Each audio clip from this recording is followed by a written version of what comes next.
Alright, so today we're taking a look at the Ultrawide support for Alan Wake 2, along with the PC port impression in general. And I would say that if you played the first one, you would definitely love the second one. If you have played it and never beat it like I did, the first one, chances are that it is not going to blow you away in terms of gameplay and storytelling, but it's definitely a very solid Alan Wake game and a very solid third person survival horror, sort of. Now, starting with the ultra wide support, it does support ultra wide natively in gameplay. However, cutscenes are still pillow box, but you can do a quick INI edit, and that will get rid of the black bars during the in-engine cutscene. Now, this game does have a lot of pre-rendered cutscene throughout the game, so don't mistake in it when you first boot up the game after adjusting the INI that it is not working, because from what I noticed in the first few hours, there is a lot. There are a lot of pre-rendered cutscenes, so keep that in mind. The game looks fantastic in ultra wide, but for whatever reason, the game doesn't have a in-game option for you to adjust the FOV. Just like getting rid of the black bars in an engine cutscene, you will have to edit it again in the same INI file. Why it's not an option in the menu, I have no idea. But how to adjust that, I'll put all the command that you need to adjust in the description. Now, the value that I settled on is FOV 1.3. For some reason, it doesn't really take effect right when you boot up the game. I have to go into the graphic settings, make some adjustment to get the effect to work. It always just defaults back to FOV 1.0.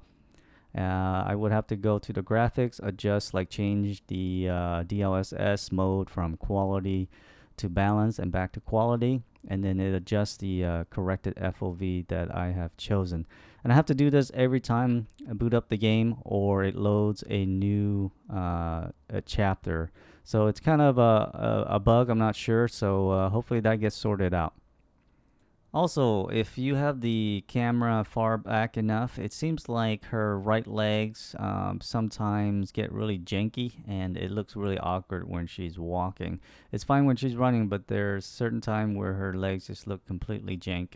And I'm thinking that is just a bug and it has nothing to do with the FOV, but that's just something to keep in mind. It could just be my game though.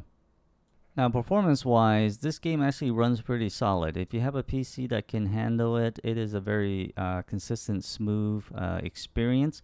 If you have generation, that is definitely a plus. But even if you don't have a card that can do frame generation, chances are, if you're in mid-range, the game will run a solid, consistent frames. You might not get like 60 frames, even with all the bells and whistles turned off, but you will get a very solid, consistent frame as opposed to a lot of stutters or hitches, because the actual game does run pretty solid. Control wise, if you're playing with the mouse and keyboard, the controls are pretty much what you expect from these type of games, so that is good. Now the layout of the UI does feel very similar to the Resident Evil series, the remake series, especially Resident Evil 2. Especially how you equip your weapons and slot like that. It almost feels like, and that's one of the things that really drew me to this game, is how much it looks and feel like the Resident Evil 2 remake. It could be possible that that game, Resident Evil 2, came out when this game was still in development, so they took a lot of inspiration from that, because that's one thing that really drew me to this game, is how similar the gameplay looks and feel to Resident Evil 2. But yeah, if you're looking for a solid third-person single player that's pretty linear, survival horror, you can't really go wrong with Alan Wake 2.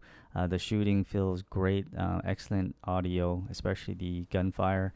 It also retains a lot of the DNA of Alan Wake, along with the feel and the UI is very reminiscent of Control.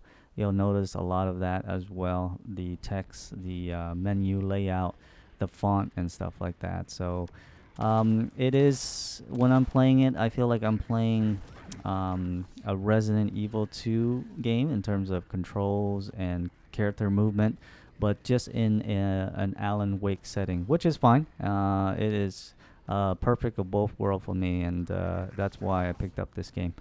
All right, guys, that will wrap up my quick PC impression. Like always, I appreciate you guys watching this far, and until the next video, take care, all. Peace out.